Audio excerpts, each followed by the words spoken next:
ದಾವಣಗೆರೆ ಉಪಚುನಾವಣೆಯ ಕಾವು ಈಗಾಗಲೇ ಜೋರಾಗ್ತಾ ಇದೆ. ಜೊತೆಗೆ ಮುಸ್ಲಿಮರ ಮನವೊಲಿಕೆ ಮಾಡೋದಕ್ಕೆ ಒಂದ್ ಕಡೆ ಡಿಸಿಎಂ ಡಿಕೆ ಶಿವಕುಮಾರ್, ಮತ್ತೊಂದು ಕಡೆ ಸಿಎಂ ಸಿದ್ದರಾಮಯ್ಯ ಎಂಟ್ರಿ ಕೊಟ್ಟಿದ್ದಾರೆ. ಡಿಕೆಶಿ ಹಲವು ಮುಸ್ಲಿಂ ಮುಖಂಡರ ಮನೆಗೆ ಭೇಟಿ ನೀಡಿ ನಾವು ಗೆದ್ದೇ ಗೆಲ್ತೀವಿ ಅಂತ ಹೇಳಿದ್ರು. ಇನ್ನು ಸಿದ್ದರಾಮಯ್ಯ ಅವರು ಕೂಡ ಕ್ಷೇತ್ರದಲ್ಲಿ ಭರ್ಜರಿ ಪ್ರಚಾರವನ್ನ ಮಾಡ್ತಿದ್ದಾರೆ. ಇನ್ನು ಬಿಜೆಪಿ ಅಭ್ಯರ್ಥಿಗಳ ಪರವಾಗಿ ಮಾಜಿ ಸಿಎಂ ಯಡಿಯೂರಪ್ಪ ಹಾಗೆ ಬೊಮ್ಮಾಯಿ ಕ್ಯಾಂಪೇನ್ ಮಾಡಿದ್ರು. ಸರ್, ಒಂದು ಕಡೆ ಕಾಂಗ್ರೆಸ್ ಭದ್ರಕೋಟೆಯನ್ನು ಉಳಿಸ್ಕೊಳ್ಬೇಕು ಅನ್ನುವಂತ ಲೆಕ್ಕಾಚಾರ ಇದೆ. ಸಂಬಂಧಪಟ್ಟಂತೆ ಈಗ ಸಿಎಂ ಸಿದ್ದರಾಮಯ್ಯ ಹಾಗೆ ಡಿಸಿಎಂ ಡಿಕೆ ಶಿವಕುಮಾರ್ ಅವರು ಹೋಗಿದ್ದಾರೆ. ಸಿದ್ದರಾಮಯ್ಯ ಅವರು ಇದ್ರ ಕುರಿತಾಗಿ ಮಾತನಾಡಿದರೆ ಒಮ್ಮೆ ನೋಡ್ಕೊಂಡ್ ಬರೋಣ. ನಿನ್ನೆ ಮೊನ್ನೆ ಪ್ರಚಾರ ಮಾಡಿದೆ. ಇವತ್ತು ದಾವಣಗೆರೆ ಬಂದಿದ್ದೀನಿ. ಇವತ್ತು ನಾಳೆ 2 ದಿನ ದಾವಣಗೆರೆಯಲ್ಲಿ ಪ್ರಚಾರ ಮಾಡ್ತೀನಿ.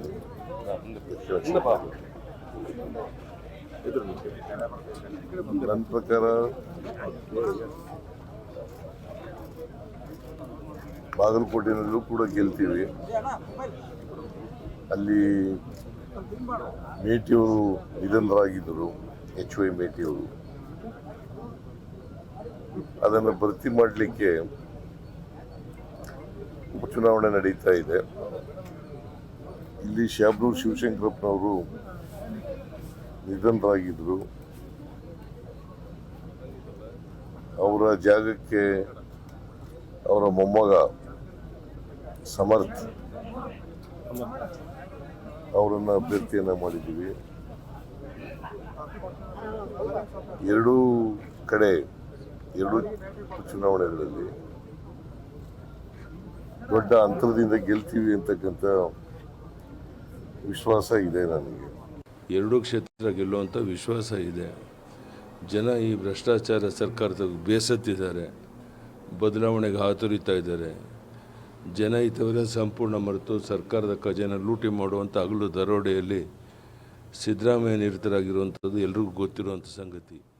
ಇಂಥ ಒಂದು ಸಂದರ್ಭದಲ್ಲಿ ಈ 2 ಕ್ಷೇತ್ರದ ಮತದಾರರು ಭಾರತೀಯ ಜನತಾ ಪಾರ್ಟಿ ಅಭ್ಯರ್ಥಿ ಕಮಲದ ಹೂವಿನ ಗುರುತು ಓಟ್ ಕೊಟ್ಟು ಅವ್ರನ್ನ ಗೆಲ್ಲಿಸ್ಕೊಡ್ಬೇಕು ಅಂತ ವಿನಂತಿ ಮಾಡ್ತೇನೆ.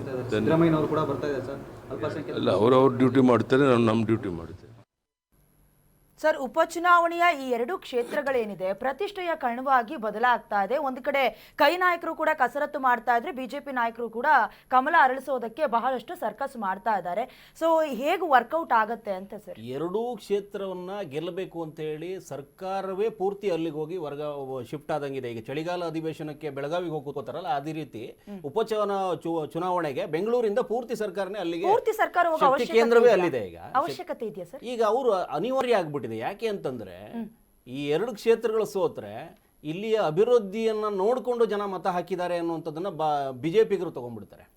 ಈ 2 ಕ್ಷೇತ್ರದಲ್ಲಿ ಏನಾದರೂ ಇವತ್ತು ಕೈ ಬಿಟ್ಟು ಬಿಟ್ರೆ ಇಲ್ಲಿ ಬಿಜೆಪಿಗೆ ಲಾಭ ಎತ್ಕೊಂಡು ಇನ್ನು 1.5 ವರ್ಷ ಏನು ಉಳಿದಿರುತ್ತೆ ಇವರ ಬಾಲವನ್ನ ಟೈಟ್ ಮಾಡ್ತಾ ಬರ್ತಾರೆ, ಬಾಲ ಕಟ್ ಮಾಡ್ತಾ ಬರ್ತಾರೆ.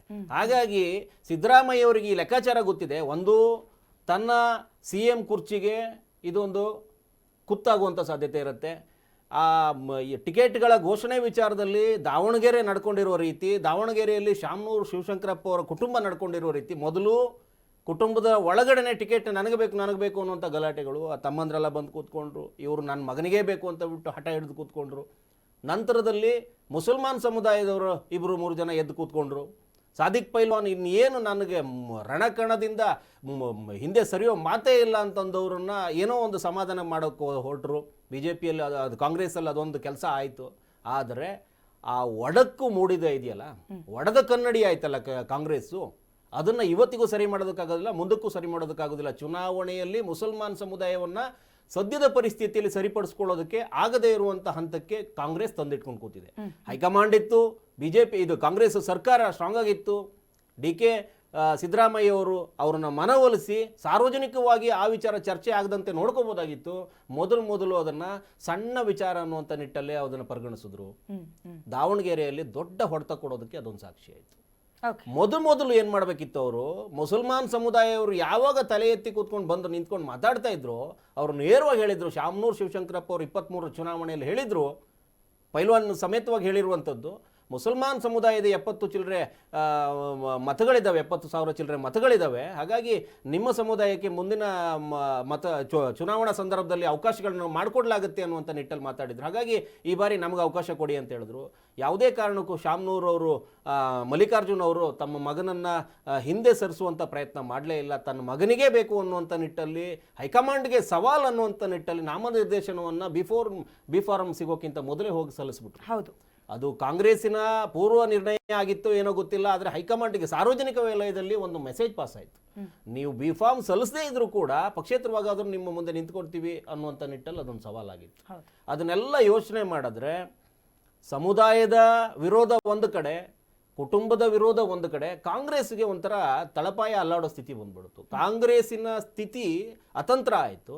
ಇವತ್ತು ಅವರಿಗೆ ಅನಿವಾರ್ಯ ಆಗಿದೆ, ಎಲ್ಲರೂ ಸೇರಿ ನಾವು ಜೊತೆಗಿದ್ದೀವಿ, ನಾವು ಗೆಲ್ಲಿಸ್ತೀವಿ, ಮುಸಲ್ಮಾನ್ ಸಮುದಾಯವನ್ನು ವಿಶ್ವಾಸಕ್ಕೆ ತಗೋತೀವಿ ಅನ್ನುವಂಥ ಒಂದು ಲೆಕ್ಕಾಚಾರಕ್ಕೆ ಬರಬೇಕಾಗಿತ್ತು. ಹಾಗಾಗಿ ಇಡೀ ಸರ್ಕಾರ ಅಲ್ಲೋಗಿ ಕೂತಿದೆ, ಇಡೀ ಸರ್ಕಾರ ಹೋಗಿ ಕೂತಿದೆ. ನೋಡಿ, ಇವತ್ತಿಗೆ CM ಕುರ್ಚಿ ಕಾದಾಟ ಇಲ್ಲ, CM ಕುರ್ಚಿಗಳ ಕಾದಾಟ ಕಾಣಿಸ್ತಾ ಇಲ್ಲ ನಿಮಗೆ. ನಾವೆಲ್ಲ ಒಂದಾಗಿದ್ದೀವಿ. ಅದ್ರ ಮಧ್ಯದಲ್ಲಿ ಈಗ CM ಕುರ್ಚಿನ ಮರ್ತ ಬಿಟ್ರೆ DK ಶಿವಕುಮಾರ್ ಹಾಗೇನಿಲ್ಲ, ಉಪಚುನಾವಣೆ ನಡೆದ ರಿಸಲ್ಟ್ ನಂತರದಲ್ಲಿ ಮತ್ತೆ ಏನೋ ಒಂದು ಗಾಳಿಯಾಗಿರುತ್ತೆ. ಹೈಕಮಾಂಡ್ಗೆ ಹೋದಾಗ ನಾನು ದೆಹಲಿಗೆ ಹೋಗಿ ಕೂತ್ಕೊಂಡು ಗಾಳಿಯಲ್ಲಿ ಗುದ್ದಾಡಕ್ಕೆ ಹೋಗಿದ್ದಲ್ಲ ಅಂತ ಹೇಳಿದಂಥ DK ಶಿವಕುಮಾರ್ ಚುನಾವಣೆಗೆ ಮಾತ್ರ ಸೀಮಿತ ಮಾಡ್ಕೊಂಡು ಕೂತಿದ್ದಾರೆ. ಹಾಗಾಗಿ ರಾಜಕೀಯ ಬಂದಾಗ, ಉಪಚುನಾವಣೆಗಳು ಬಂದಾಗ ಇಷ್ಟೊಂದು ಮಟ್ಟಕ್ಕೆ ಕಾವೇರುತ್ತಾ ಇಲ್ಲೋ ಗೊತ್ತಿಲ್ಲ. ಆದರೆ ದಾವಣಗೆರೆಯಲ್ಲಿ ಈ ಮಟ್ಟಕ್ಕೆ ಏನಾಗಿದೆ ಅಂತಂದ್ರೆ ಇಡೀ ಒಂದು ಸಮುದಾಯ ಇವರು ವಿರುದ್ಧವಾಗಿ ತಿರುಗಿ ನಿಂತಿದೆ. ಕಾಂಗ್ರೆಸ್ ಅನ್ನ ಎತ್ಕೊಂಡು ಏನಾದರೂ ಭುಜಕ್ಕೆ ಭುಜ ಕೊಟ್ಕೊಂಡು, ಅದೇನೋ ಸಾದಿ ಕೇಳ್ತಾ ಇದ್ರಲ್ಲ, ಪೈಲ್ವಾನ್ ಹೇಳ್ತಾ ಇದ್ರಲ್ಲ, ಭುಜಕ್ಕೆ ಭುಜ ಕೊಟ್ಟು ಬರ್ತೀನಿ ಅಂತ ಬಿಟ್ಟು ಕಬಾಬ್ ತಿಂದ್ರಲ್ಲ, ಅದೇ ಸಾದಿಕ್ ಪೈಲ್ವಾನ್ ಸಮುದಾಯ ಏನಿದೆ, ಆ ಸಮುದಾಯ ಇಲ್ಲದೆ ಇದ್ರೆ ಕಾಂಗ್ರೆಸ್ಸೇ ಇಲ್ಲ ಅನ್ನುವಂಥ ಪರಿಸ್ಥಿತಿ ಇವತ್ತು ಕರ್ನಾಟಕದಲ್ಲಿ ಇರುವಂಥದ್ದು ಮತ್ತು ದೇಶಾದ್ಯಂತ ಇರುವಂಥದ್ದು.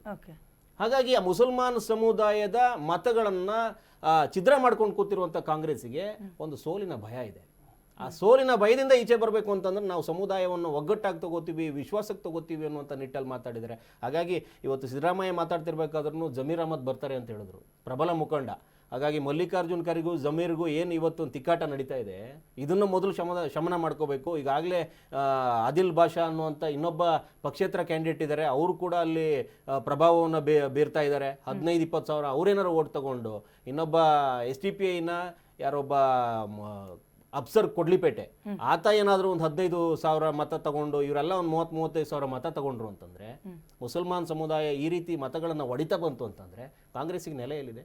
ಈ ಭಯದ ವಾತಾವರಣ ನಿದ್ದೆಗೆಡಿಸ್ತಾ ಇದೆ. ಹಾಗಾಗಿ ಇಡೀ ಸರ್ಕಾರದ ಮುಖ್ಯಮಂತ್ರಿ ಆದಿಯಾಗಿ ಎಲ್ಲರೂ ಹೋಗಿ ಕೂತ್ಕೊಂಡಿದ್ದಾರೆ. ಇವರು 2 ಸೀಟು ಅನ್ನುವಂಥದ್ದು ನೋಡ್ತಾ ಇಲ್ಲ, ಯಾಕಂದ್ರೆ ಇವರು ಆಲ್ರೆಡಿ ಬಹುಮತದೊಂದಿಗೆ ಕೂತಿರುವಂಥದ್ದು, ಸೀಟುಗಳು ಹೆಚ್ಚುವರಿಯಾಗೇ ಇದೆ ಅವರಿಗೆ.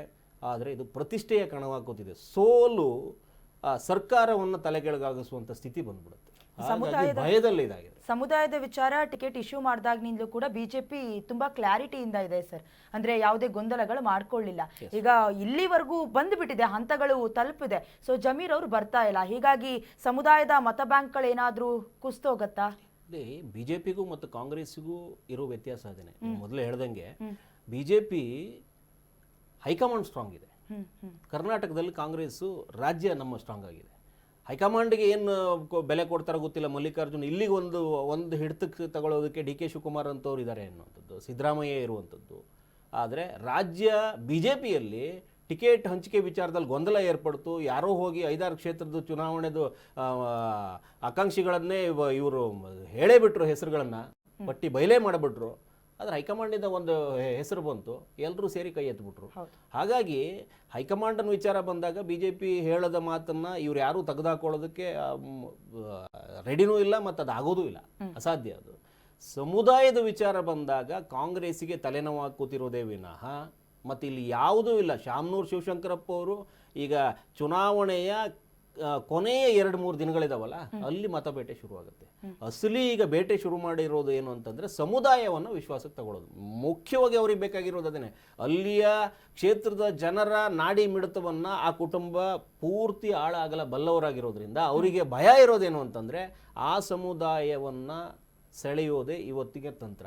ಮಿಕ್ಕಿದ್ದ ಕಾಂಗ್ರೆಸ್ ಓಟ್ಗಳು ಯಾವುದೇ ಕಾರಣಕ್ಕೂ, ಮತ್ತೆ ಅವ್ರು ಶಾಮನೂರು ಶಿವಶಂಕರಪ್ಪ ಅವರೇನಿದ್ದಾರೆ ಅವರು ಸೆಳೆದಿಟ್ಟಂತ ಮತಗಳು ಯಾವುದೇ ಕಾರಣಕ್ಕೂ ಚಿತ್ರ ಆಗೋ ಸಾಧ್ಯತೆ ಇಲ್ಲ. ಆ ಮಟ್ಟಕ್ಕೆ ಅವ್ರು ಭದ್ರವಾಗಿ ಕೂತಿದ್ದಾರೆ. ಅದೇ ಅವ್ರ ವಿಶ್ವಾಸ.